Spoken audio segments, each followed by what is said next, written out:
Ladies and gentlemen, boys and girls, it's your boy, your friendly YouTuber, and I am so excited to talk about what we are going to talk about today because Dragon Ball Super, that's right, Dragon Ball Super is coming back. It is back, ladies and gentlemen, and they are. I am so hyped and happy to say this. They are adapting the new manga material after the Tournament of Power. So Moro, we are we are finally going to get Moro animated, and oh my goodness, I just ah.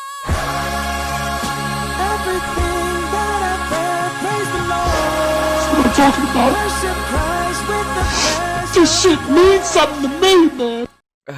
Man, uh, it's a great time to be a Dragon Ball fan. They announced so many other things in the Dragon Ball Fest. We're talking about like, dude, we're talking DLC content for Sparking Zero, a new game mode that Budokai Tenkaichi 3 had, and oh my goodness, we're just getting more content for the game. I know a lot of people probably might think the Sparking Zero's dead or might not be a good game. I thought it was just an uncooked game.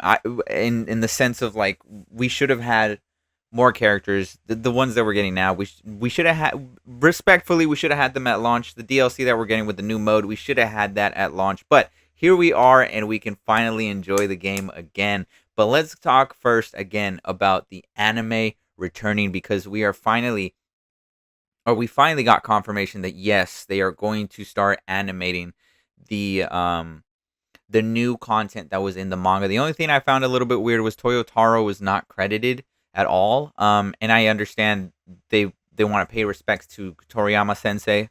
Obviously, you would. That's his creation. That's his baby. But Toyotaro is notoriously known for basically single handedly creating a lot of the stuff in the manga now, and Toriyama sort of just giving at the time stamps of approval, basically. So not to have him credited is a little bit weird. Again, like I said, it's understandable to want to pay respects to Toriyama, but also I still feel like giving the guy his credit should be well deserved. But that being said, we're finally getting they're calling it the Time Patrol arc, or I believe Time Patroller arc is, I think that's what it's being called. But they changed the logo of the they changed the logo up a little bit. The super aspect on the logo is blue. It looks cosmic, obviously because we're going into space. If you know, you know. I don't know whether I mean it's been years. I don't know if I really want to go into spoilers regardless. But I mean, like, if you haven't read the Dragon Ball Super manga and caught up, now's your chance to do so. Or you just want to stay in anime only. I respect that, whatever. But this is what we've been waiting for, man. We've been waiting to get the the new content into the series, and to finally have it. It feels great. It feels good. It feels right, man. It does. And obviously it was a great thing that they showcased this first. This They opened up the whole thing with this, which, like I said, it's a good thing because they also announced that they're going to be remaking Dragon Ball Super, and starting with the Battle of Gods arc, or the Beerus arc, where Beerus shows up, and there looks like they're adding a lot more like scenes in between. It looks like it's going to be a refined version of what we got from Dragon Ball Super, and looks like, honestly, it's going to be just the definitive version of Dragon Ball Super. And it looks like that's coming out sooner than basically later. That's basically right around the corner, and I think that um, I'm pretty sure, you can correct me if I'm wrong, but I'm pretty sure they confirmed that they're starting out with Beerus, and then they're going to go into Frieza, and then they're going to go into the future arc, the Zamasu arc, and then they're going to do the tournament universe. The Universe 7 versus Universe 6, I think, is first before Zamasu. So I think that's there, then Zamasu, then Tournament of Power. But it's a full-on remake, and I'm pretty sure they're going to just add stuff.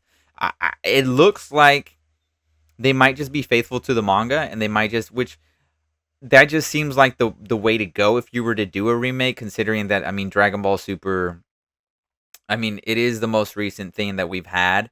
But if you're gonna lead up to Moro, lead up to finally adapting that, which was a manga only thing, then it only makes sense to just if you're gonna remake Dragon Ball Super, to just add the manga stuff that we didn't get to see. Because if anybody's unfamiliar, the anime sort of did its own thing with a lot of these stories. They took the notes that Toriyama had and they kind of did their own thing, whereas the manga went a completely different direction. And honestly, I personally do prefer the manga. With the Tournament of Power, I think they definitely cooked a little bit because they finally, I think they understood the assignment on that one. But for the other ones, I 100% prefer the manga. So I'm not opposed to that. Obviously, I'm not super hyped for a remake as I am for them coming back with Moro, and finally we're gonna get to see that fight scene with Goku and Moro. Oh, I can't wait to see that. And then obviously if they go even further beyond with the Granola arc and Ultra Ego Vegeta finally being a thing. I just want these characters in video games, man. I'm pretty sure that's what all of us want. I'm pretty sure that's what I forgot his name, but the homeboy that got the rights to this, that is making all of this happen.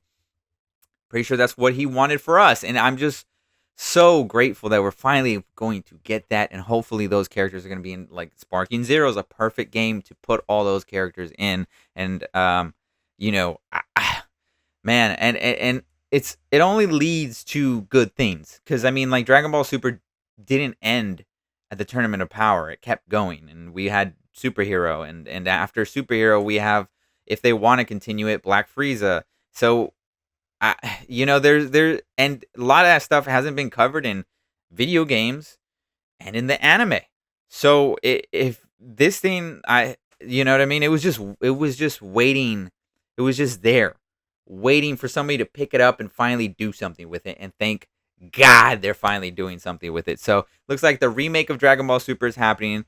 And after that's all done, we're going to jump straight into Moro.